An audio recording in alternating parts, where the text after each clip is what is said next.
Boa tarde. Natureza e sentimento em uma única palavra. Em 2023, nós fizemos circular uma forma poemática bastante cultivada contemporaneamente, o haikai. Diz Paulo Franchetti que se trata do registro objetivo de uma sensação. Os haikais que nós publicamos estão reunidos em Haikais do Sol, uma publicação da Nova Aliança Editora. Para lançar formalmente a obra, nós convidamos o professor Carlos Evandro Martins Eulálio, da Academia Piauiense de Letras, para fazer a apresentação do livro, e o poeta João Batista Carvalho, para fazer a leitura de alguns haikais. Muito obrigado a quem nos acompanha, muito obrigado a você que também compartilhará este arquivo. Viva a poesia, viva o haikai. Boa tarde, professor Carlos Evandro. Boa tarde, Dilson. Professor, eu vou aqui, então, projetar o texto para que o senhor, então, inicie a leitura do estudo que o senhor realizou para Haikais do Sol.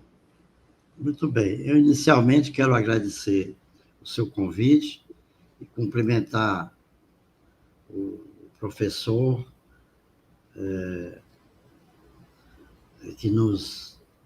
que compartilha dessa nossa apresentação e cumprimentar também a todos que nos veem neste momento. Vou projetar, então, o texto, professor Carlos. Fique à vontade, professor Carlos Evandro.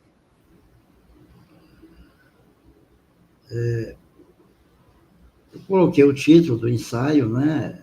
Haikais do Sol. A história do haikai no Brasil tem sido por volta de 1908, com as produções do migrante japonês Shuhei Uetsuka. Ele nasceu em 1876 e faleceu em 1935. Conhecido popularmente, o nome poético de poeta, né? Yokotsu. Eu gostaria de fazer, antes disso, abrir um parêntese aqui para falar um pouco desse nosso migrante, o imigrante, né?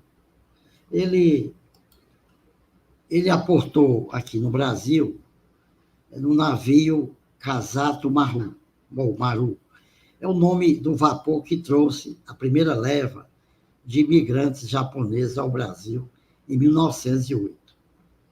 Shuhei Uetsuka era funcionário da Companhia de Imigração, encarregado de conduzir os viajantes ao Brasil. É hoje lembrado, o Shuhei é lembrado como o pai da imigração japonesa no Brasil.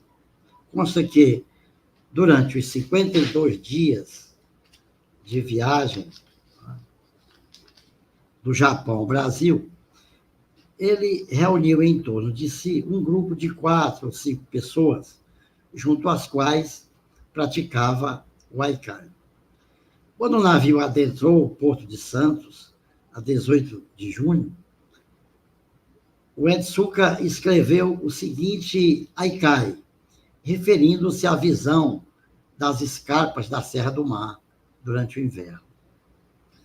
A nau imigrante, chegando, vê-se lá no alto a cascata seca.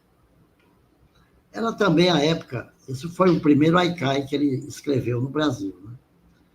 Era a época de festas juninas, com balões e fogos de artifícios iluminando os céus.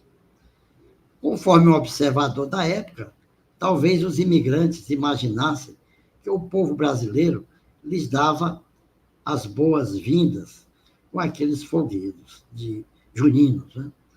Observando as festividades, Churrey escreveu mais um haikai. A primeira noite passada no Brasil, Festival de Fogueiras.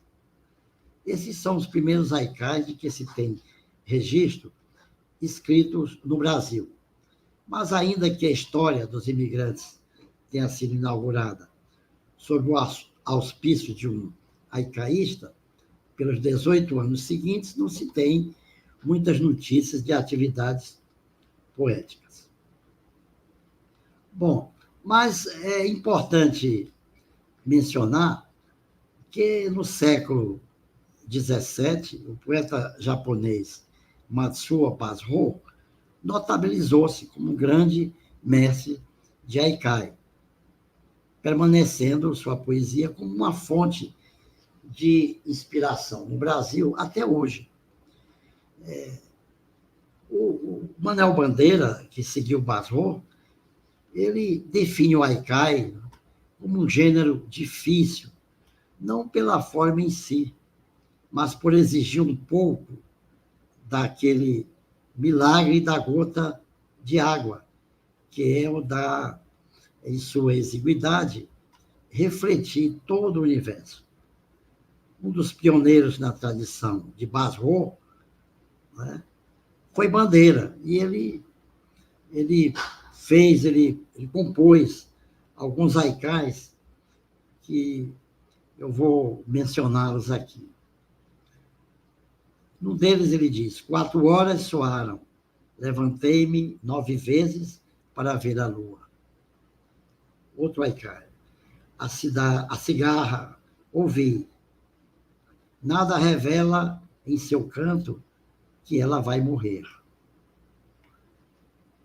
Fecho a minha porta, silencioso vou deitar-me, prazer de estar só. Isso diz muito do Bandeira, né? No haikai interessante que ele criou. E então eu fiz essa pequena digressão apenas para mostrar um pouco da atuação do Shurrey Uetsuka quando aportou aqui no Brasil.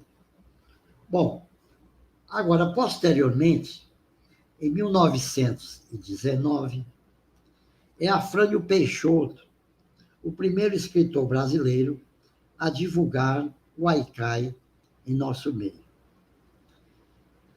Na introdução do seu livro Trovas Populares Brasileiros, assim manifestou suas impressões sobre o haikai. Os japoneses possuem uma forma elementar de arte, mais simples ainda do que nossa trova popular. É o haikai, palavra que nós ocidentais não sabemos traduzir, senão com ênfase. É o epigrama lírico.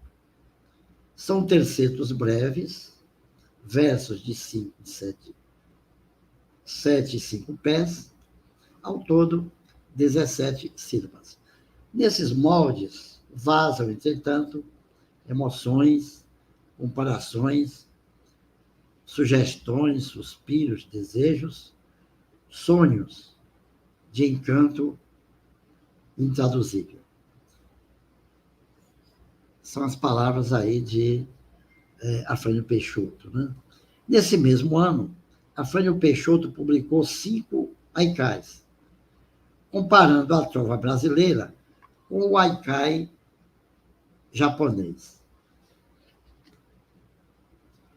Eu creio que as produções de Afrânio Peixoto estavam muito relacionadas às suas trovas. Né? Nas décadas de 1930 e 1940, o poeta Guilherme de Almeida torna-o conhecido popularmente e, numa adaptação pessoal, inseriu títulos em seus haikais e mais duas rimas a unir o primeiro com o terceiro verso e outra rima interna no segundo verso, ocupando a segunda e a última sílaba, como neste haikai criado por ele, né? Ele deu o título de Caridade. Desfolha-se a rosa, parece até que floresce o chão cor-de-rosa. E aí nós temos a rima rosa com cor-de-rosa, né? E a rima interna, parece até que floresce. Então, ele, na realidade, ele criou uma forma de haikai muito pessoal e acrescentando o título, né? Que na opinião de Paulo Franchetti, seria como um verbete num dicionário. Na minha opinião, o título esvazia um pouco o conteúdo do haikai, né? Porque ele transfere toda a essência do poema para o título. Então, esvazia muito o sentido, né, do haikai. Na opinião do poeta Paulo Franchetti, expoente teórico contemporâneo de haikais no Brasil, Guilherme de Almeida propõe um haikai que é uma espécie de microsoneto parnasiano, um lugar de exibição de perícia teórica. Aí fecha aspas, que é a opinião dele, né? E quanto ao título, ele faz aquele comentário que eu já mencionei. Após Guilherme de Almeida, outros poetas, como Pedro Fernandes, Alice Ruiz, entre outros, produziram haikais que, embora adaptados ao estilo de cada autor, também dialogaram com a experiência concretista deflagrada em 1955 por Décio Pignatari e os irmãos Haroldo e Augusto de Campos. Estes, influenciados pelas reflexões de Edson Apaldi sobre a poesia chinesa e japonesa, formularam o princípio ideogramático de composição, que é a peça-chave da poesia, ainda Franchetti, aspas. No momento, no Brasil, coexiste e estão ativas as várias vertentes do haikai brasileiro, que são a tradicionalista, de inspiração zen, afiliada a Guilherme de Almeida, epigramática, e a de matriz concretista. Mas o que parece novo é o sincretismo que se opera entre elas, com exceção da vertente guilhermina, que pouco dialoga com as demais, ganhando mais espaço a incorporação dos princípios e práticas do haikai tradicional, entendido antes como atividade, como aprendizado de uma determinada forma de olhar para o mundo e utilizar a linguagem do que como uma técnica de composição ou forma física exótica. Fecha aspas. Né? Essa é a apreciação do Franchetti sobre as tendências ou vertentes do haikai no Brasil. Em meio a esse sincretismo de tendências nesse gênero de poesia, Haikais do Sol desponta como a mais recente obra literária do escritor Dilson Lages Monteiro, publicada pela editora Nova Aliança, Teresina, 2023. Dilson Lages escreve também romances, contos, crônicas, poesias, ensaios e livros infanto-juvenis. Este livro assinala a estreia do autor no gênero haikai, modelo de texto poético de origem japonesa, que tem, como já falei, né, como principal expoente, o poeta Matsuo Basho, conhecido em todo o mundo como o maior haikaísta da literatura nipônica, considerado, inclusive, o seu criador. Né? Tradicionalmente, o haikai é um poema sem título e sem rimas. Eu volto aqui a delineá-lo. Escrita em linguagem simples, clara e objetiva, com uma referência à natureza, especialmente a uma das 4 estações do ano, representada por um termo sazonal, palavra de estação, denominado Kigo ou Kigo. Além de apontar para o tema do poema, o Kigo sugere o espaço e a estação do ano em que o texto foi produzido, sempre buscando expressar a relação entre o ser humano e a natureza. É relacionado a uma representação da experiência vivenciada pelo eu lírico.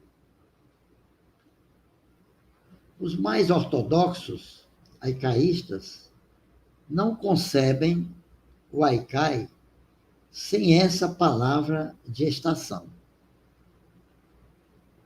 E foi isso que eu busquei na obra do Dilson, nos Haikais do Sol. E ali constatei estes 4 poemas de Haikais do Sol, né, nos quais Dilson Lages caracteriza o Kigo. A tarde queima, o ar ardente das ruas respira vapor. Vou repetir. A tarde queima o ar ardente das ruas, respira vapor. O eu lírico capta um flagrante da natureza, típico das tardes de verão. E a estação do sol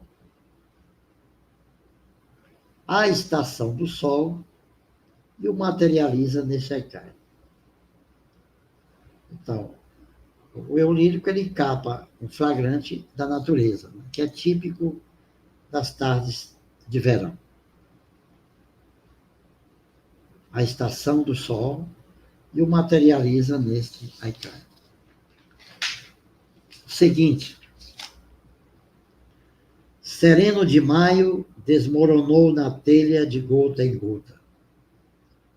Esse haikai evidencia o outono, o mês de maio, como um marco de transição para o inverno.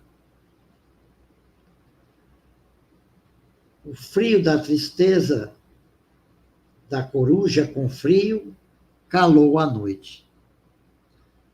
O inverno é tempo de recolhimento e de solidão, tempo de autorreflexão e espera de recomeços. Bem te vi no alto da mangueira, tão cheio de si. O canto triunfante do Bem te vi anuncia o início da primavera, momento de florescimento, fertilidade e otimismo. O bem-te-vi é o quigo da primavera. Originalmente, a estrutura do haikai constitui-se de 3 estrofes que totalizam 17 sílabas, sendo a primeira e a terceira estrofes com 5 versos e a segunda com 7 versos.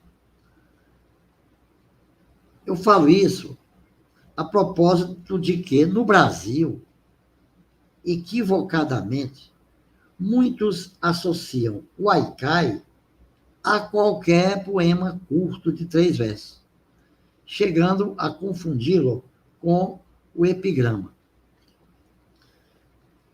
Haikais do Sol é cenário de imagens poéticas carregadas de emoção do estado de espírito de seu criador. O poético, resultante da articulação dos componentes sensorial, visual e verbal, formam um todo indivisível.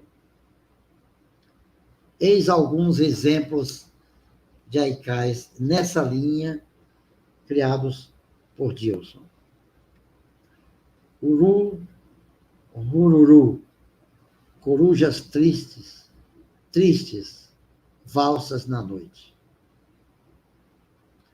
Nas correntezas, peixinhos de prata, espelho do céu. Saputi doce, mordida de morcegos, apodreceu no chão. Essa junção de recursos poéticos a que aludimos torna possível ao leitor perceber nesses 3 haikais mencionados a fluência de imagens sinestésicas que remetem a diferentes ordens sensoriais, como o pio da coruja, o brilho dos peixes ao sol e o sabor adocicado do saputi.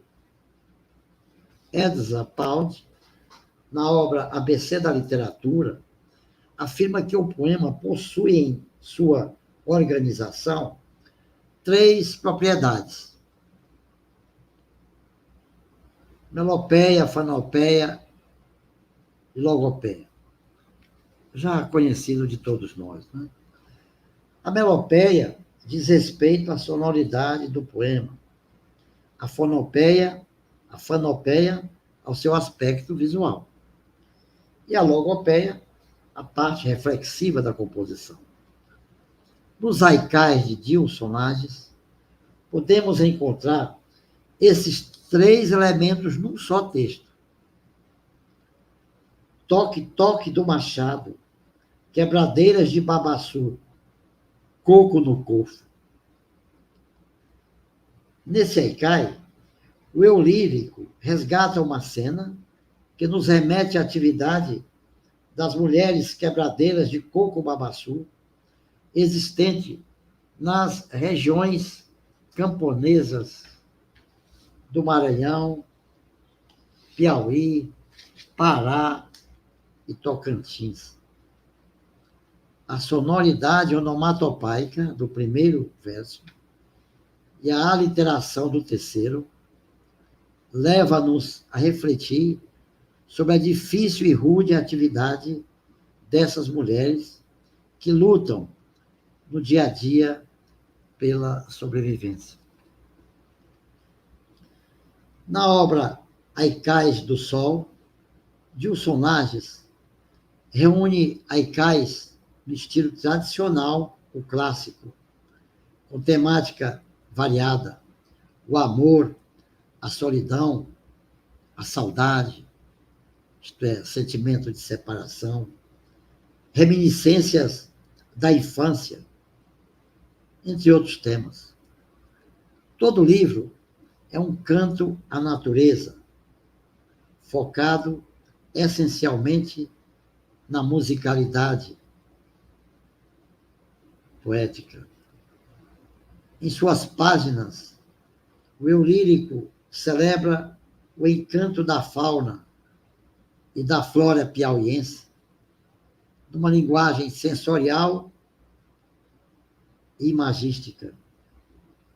Árvores, aves, frutas e flores perpassam nos haikais que evocam no leitor uma dada percepção sensória de um instante único e fugaz, conciso e reflexível ao mesmo tempo. Né? Muito obrigado aí, vocês. Sr. Carlos Evandro, muito obrigado pela leitura que o senhor realiza de Haikais do Sol. Eu gostaria de enfatizar aqui o professor Carlos Evandro, estudioso da literatura piauiense há várias décadas, tem um conjunto substancial de ensaios sobre variados escritores piauienses do passado e do presente, e entre os seus estudos, há primoroso livro sobre Mário Faustino, que atualmente em nova edição, em novíssima edição, que se trata de um novo livro, literalmente modificado, é possível se conhecer em profundidade os aspectos que fazem com que Mário Faustino seja um grande nome da literatura brasileira. Muito obrigado, professor Carlos Evandro. Nós passaremos agora a acompanhar as leituras realizadas pelo professor João Batista.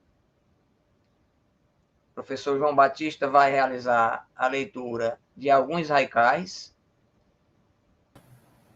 Boa tarde, professor. Boa tarde novamente. Boa tarde, Dilson.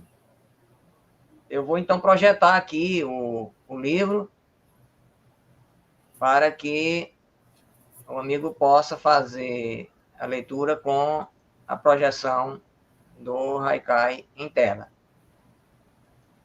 Me permita só um minuto, por favor. Tudo bem.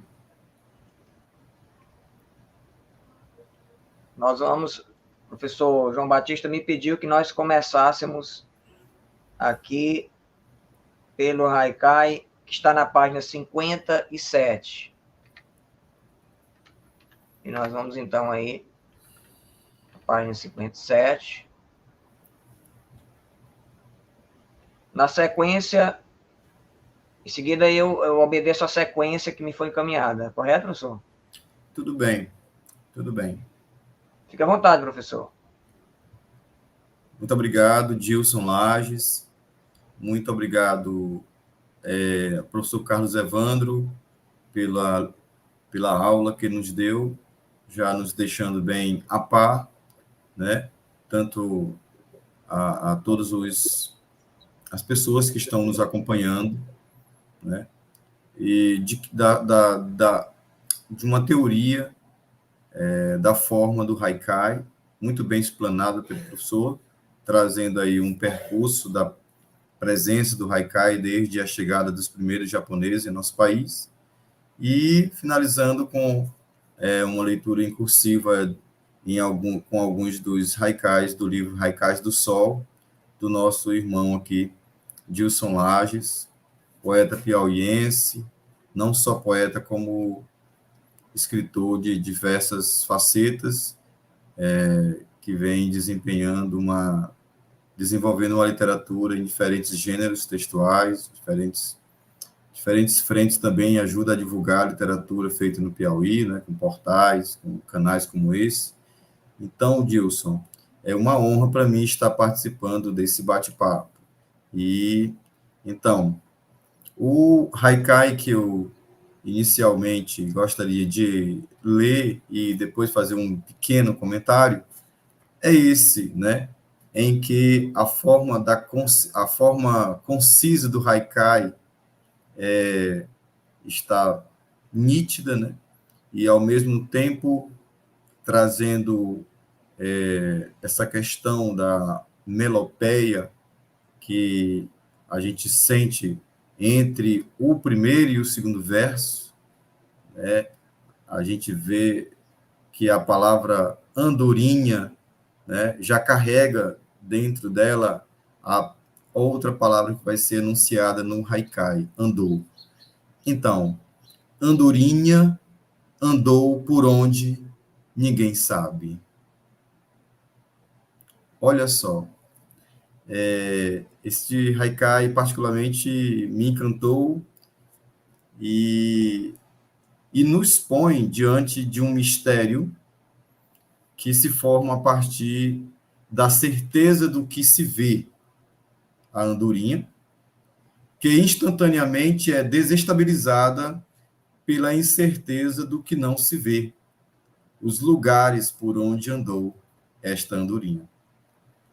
É um mistério que revela a limitação do olhar humano, provocando no leitor a necessidade de esticar esse olhar por meio da imaginação, já que não se pode esperar que o ser visto, a andorinha, expresse em linguagem decifrável sobre os seus caminhos percorridos.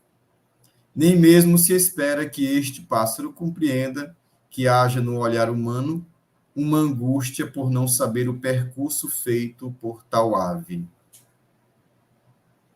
que, obviamente, simboliza qualquer ser. A leitura deste haikai pode também trazer à tona como que um vento que faz sobrevoar a inquietação que brota do entendimento de que a andorinha seja uma metáfora de uma pessoa peregrina que surge solitária de repente diante do nosso olhar. Que caminhos este ser peregrino já pisou, já conheceu? O que ele busca ainda depois de tanto caminhar, depois de tanto andar? Se é que já andou tanto, o suficiente para descansar? Talvez estejamos diante da andorinha que passou o dia à toa, como é a andorinha que aparece nos versos de Manuel Bandeira? Ou é uma homenagem ao poeta peregrino Basho, o japonês que tanto alimentou e se alimentou deste mistério que é o haikai, que é a poesia, que é a própria vida em si? O silêncio, meus caros, também é uma resposta. Reticências. Eu escrevi esse comentáriozinho enquanto o professor Carlos estava falando. E é isso. Traz aqui uma pequena impressão, tá bom, Dilson? Deste seu haikai, andorinha andou por onde ninguém sabe. Então, esse aspecto que é típico também do haikai, um mistério, o mistério da existência, né? O mistério da existência e o mistério da poesia. O mistério da existência, o mistério da poesia. O haikai não se coloca como algo para se explicar a realidade, a existência, mas para, né, tocar, provocar em nós essas dúvidas, essas inquietações. Então, parabéns, poeta Dilson. Passe, por favor, para... o senhor colocou aqui o Folha Ruída. Está aqui. Passemos para este haikai, que eu queria dizer que foi o que primeiro me chamou a atenção. O primeiro me tocou. E eu vou tentar dizer por quê. Folha ruída Coração pela metade. Show, gafanhoto. Maravilha. É encantador este haikai. Foi de uma captação poética muito rara. Primeiramente, porque nós estamos aí diante de um texto que pode suscitar a questão amorosa, a temática amorosa, não é? Mas principalmente por conta mesmo da linguagem, a linguagem empregada.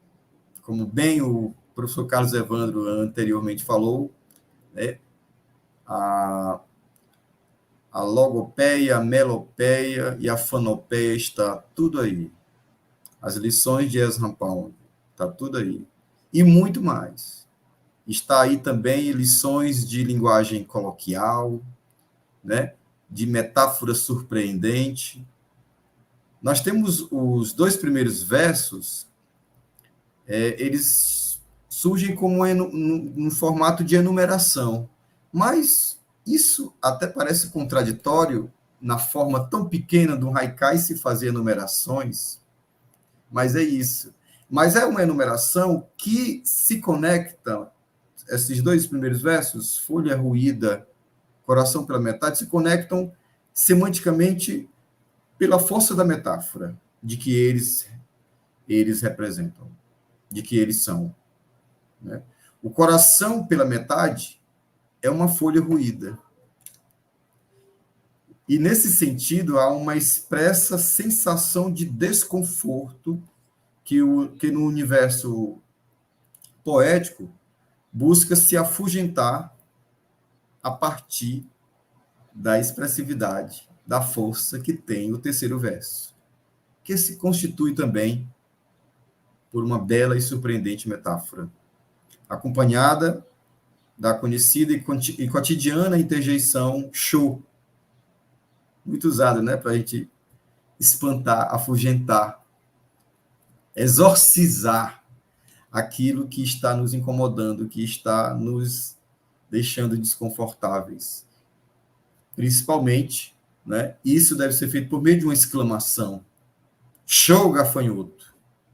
E aí, o show gafanhoto é um verso que aproxima o leitor do sentimento que incomoda o mundo subjetivo de quem fala no haikai. Show gafanhoto também soa até com uma certa dose de humor, né? O gafanhoto aí, que se levássemos para a atmosfera da agronomia, né? Ele faz mal a alguém que ali projetou, está ali com a sua plantação, e aí os gafanhotos, de repente, infestam ali aquele.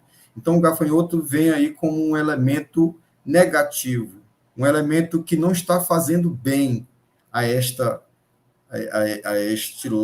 local, que é o coração de quem fala. E aí nós temos também, porque os haikais tendem a trazer a simplicidade, né?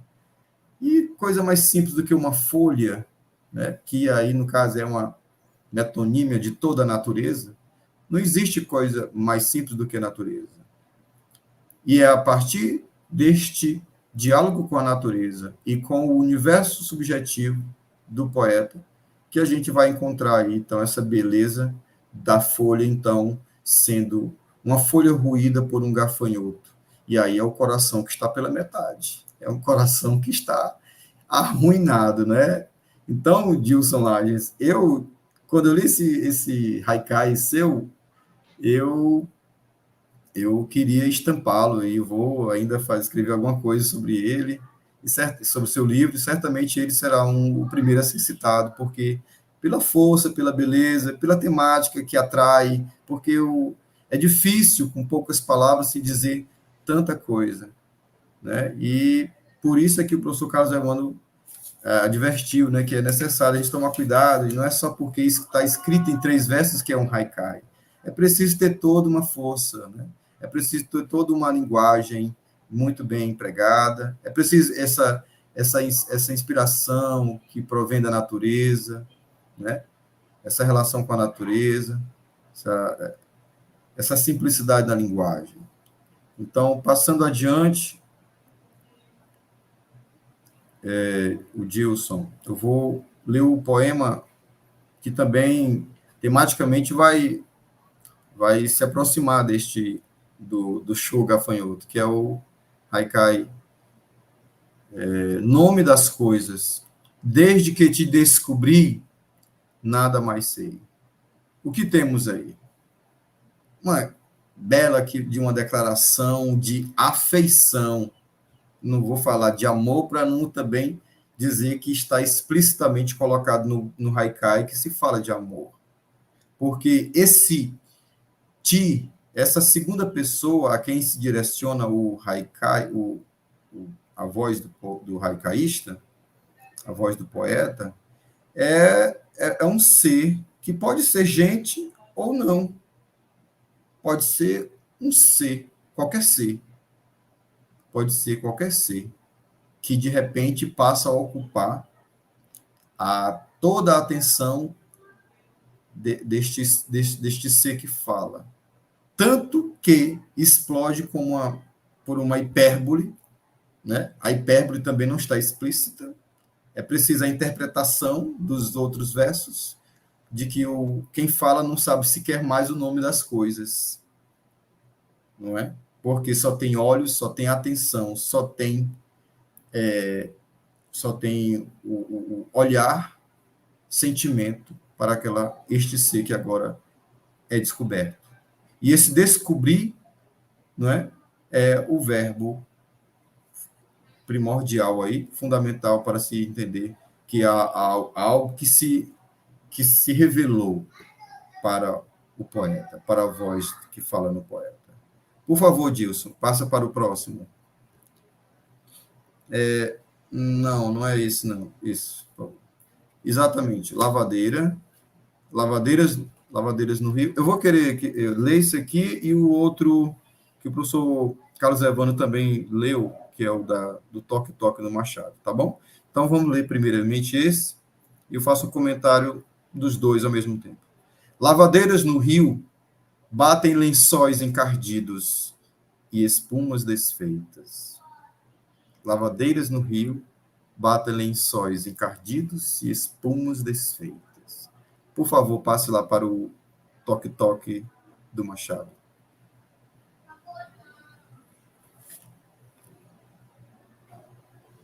Gilson, você pode passar para o outro Haikai, do Toque-Toque no Machado? Qual a página dele, João Luiz, aí, que eu não estou conseguindo localizar aqui? Ele é na página 63. Página 63. Pronto. Aí, muito obrigado, Gilson. Toque-Toque do Machado. Quebradeiras de Babaçu. Coco no Cofo. Não quero repetir aqui o que o professor Carlos Evandro já comentou sobre este Haikai, mas fazendo a leitura dele com das lavadeiras do Rio, lavadeiras do Rio batem lençóis encardidos e espumas desfeitas, né? Primeiramente, este das lavadeiras me toca muito, me comove porque eu fui criado por minha avó, que foi uma lavadeira de roupa aqui na beira do Rio Parnaíba e outros riachos aqui da cidade de União. E esta cena, esta atmosfera que aqui aparece no seu Haikai, né, me traz à tona toda uma memória lírica que eu tenho da história de minha vida, da pessoa que me acolheu no mundo, que melhor me acolheu no mundo, que foi minha avó. Então, nestes dois Haikais, da Lavadeira do Rio e das Quebradeiras de Babaçu, a realidade vivenciada pelo poeta piauiense, uma piauiensidade, é visitada e se abre como um quadro repleto de sugestões sobre temas que repercutem na vida de tantas famílias, tantas mulheres. As lavadeiras diante do rio e as quebradeiras debaixo da palmeira. É um cenário movediço, de ação, e que revolve memórias individuais e coletivas.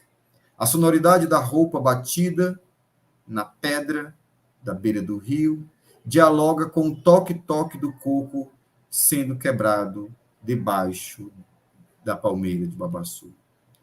É uma sonoridade renitente de um gesto ancestral de luta pela sobrevivência de quem encontra na natureza a fonte para nutrir seus dias. O rio não perde sua força ao doar sua água para desencardir o lençol.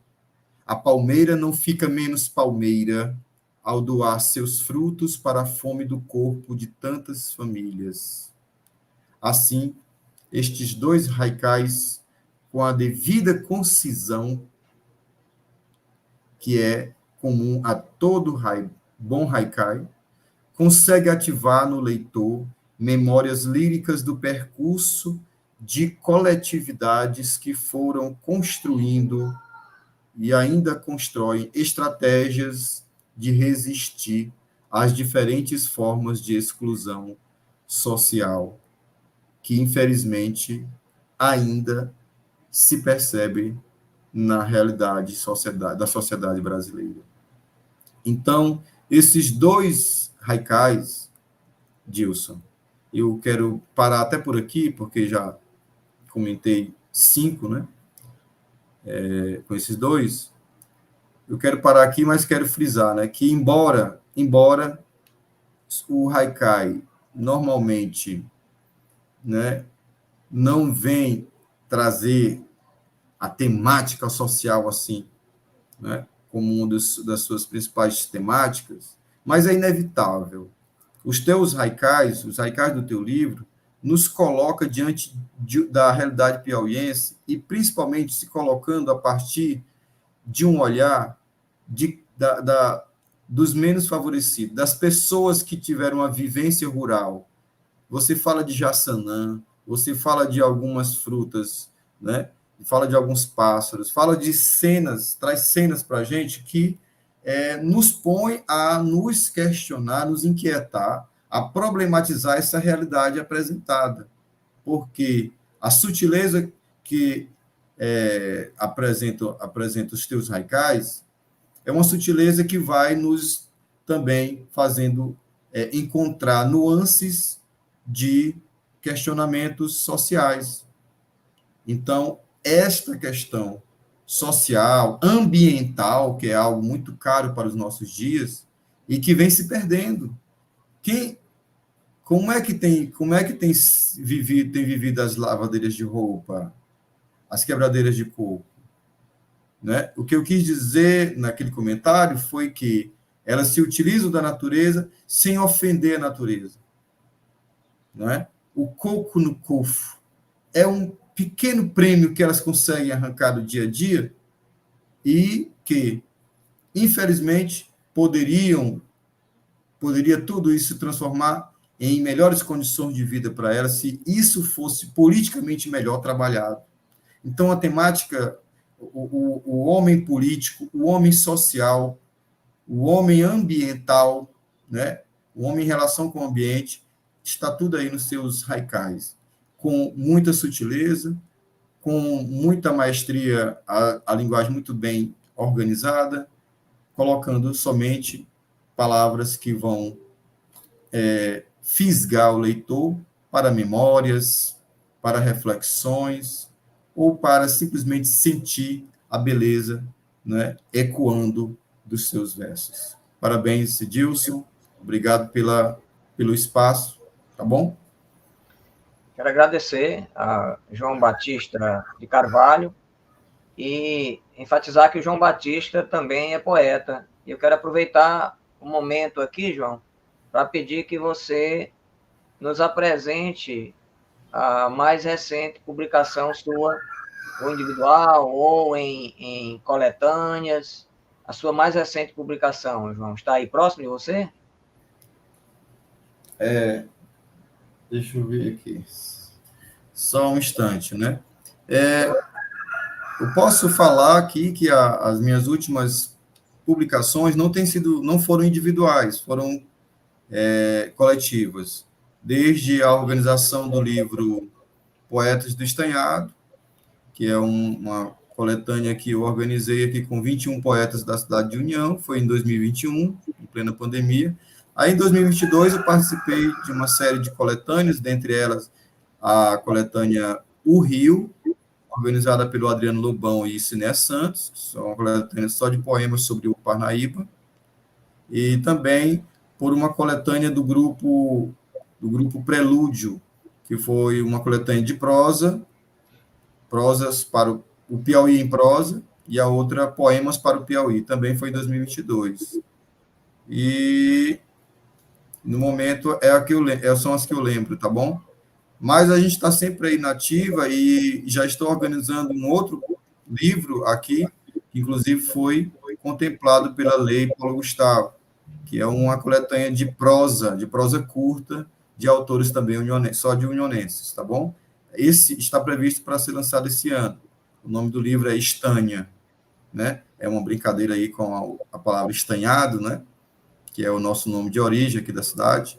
Então, Estânia vai ser uma coletânea que vai trazer 17 autores e autoras unionenses, com contos, crônicas, relatos de memória, alguns numa pegada mais histórica, outros numa pegada mais de ensaio, mas principalmente a crônica e o conto é o forte, né? Tá bom? E o próximo livro meu também estou trabalhando nesse sentido. E também eu escrevo haikai, já lhe falei isso, e já também, o senhor já viu um haikai meu publicado, principalmente naquele grupo do Facebook, né? Que é o Zen do Haikai, né?